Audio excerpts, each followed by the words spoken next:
it's been a week and a half, 2 weeks since we finished that last trip. A few days after the trip, I went to wash my bike, blew a main fuse, and my clutch cable broke. The clutch cable at least could have ended the trip. Luckily it didn't. We were okay. Rear hub felt kind of wobbly, so I figured, all right, let me replace that. Now I'm kind of into a whole breakdown, so let me go in here and show you what's going on. The bike burnt a lot of oil. It's been burning more and more at the point where the motor's done. We have tools, we have shit off the bike, and more shit off the bike, and what's left? It's pretty beat up, right? The frame has been through hell. It's been going now for almost 18 years. This is a 2001 motor. I'm gonna start by taking the electrical off, and then I'm gonna drain the motor, and the motor is gonna go. A little pro tip while I'm in the workshop: as you're taking anything apart on a bike, if you can, put the bolts back. This way you don't just have an entire bucket of bolts and nuts and you're trying to figure out where everything goes, and you can replace them as you assemble it. Anyway, just a bit of a home garage pro tip to keep you from losing things as you go. Day 2 at the workshop. All the electrical is out. Any of the electrical that's up on the handlebars is just sort of sitting up there ready. I reminded myself of how everything goes back on by making short videos along the way. Positive battery terminal goes to this back one, blue and yellow. That is the fan. The main harness over across to here, horn here to this. These go to the stator. I'm going to use those as kind of a how-to going backwards as I put it back together. So this system is ugly, but it works. Once I make little videos for myself, telling myself exactly where each bolt goes on a certain thing, 8, 9, 10. Then I make these little painter strips. This one's for the subframe. They're all numbered. That matches with the video, so when I pull this apart, I can now go back and retrace my steps. Well, the parts are off. Everything's ready to go. Basically washed all this stuff. Everything's in staging. It's time to paint these. There's a first coat. Now, remembering this is a dirt bike, you know?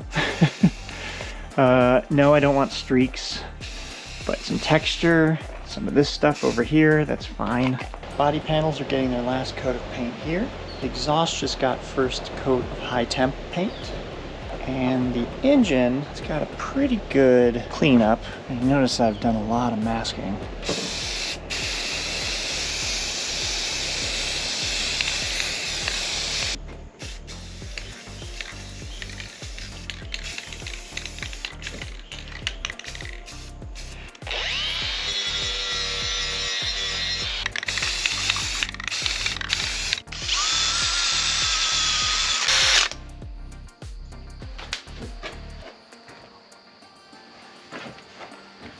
Hey, we're on phase 3. First phase, took the bike apart. Everything gets worse before it gets better. Disgusting. Phase 2 was cleaning and prepping and painting. All the parts have arrived, so it's time for phase 3. We have everything cleaned and organized, and all of the new parts, this beautiful new frame, powder coated. So now that it's all here and it's laid out, it's time to start putting things together. I would just like to show you the difference between this beauty and this beauty. I have my little sort of mise en place for those of you who love cooking. Here, all the tools laid out. This could be a lot cleaner, but there's a method to the madness. It's fine. It's fine. I'll put the shocks on the front wheel, put the triple tree onto the frame, and I'll set it on the stand, and from there I can mount the motor.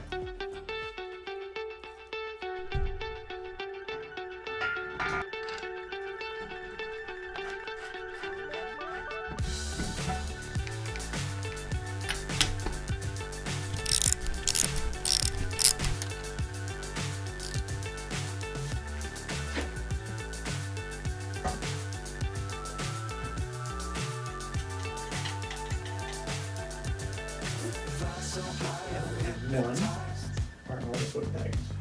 What's up is down, what's left is right. Chasing stars and holding you. I can't see the end, but we'll see it through.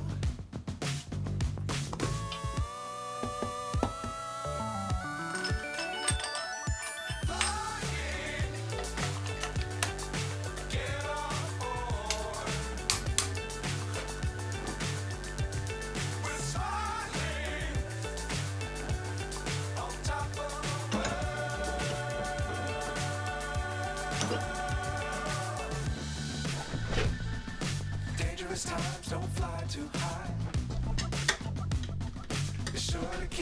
ground in sight. Fly forever if you keep it tight. Love the world, but keep the sky on your mind. Okay, the bike's back together, and it's a little bit of a nervous moment of truth. There's oil in the engine, and the cap is on. There's antifreeze in the radiator, and the cap is on. Let's see what happens.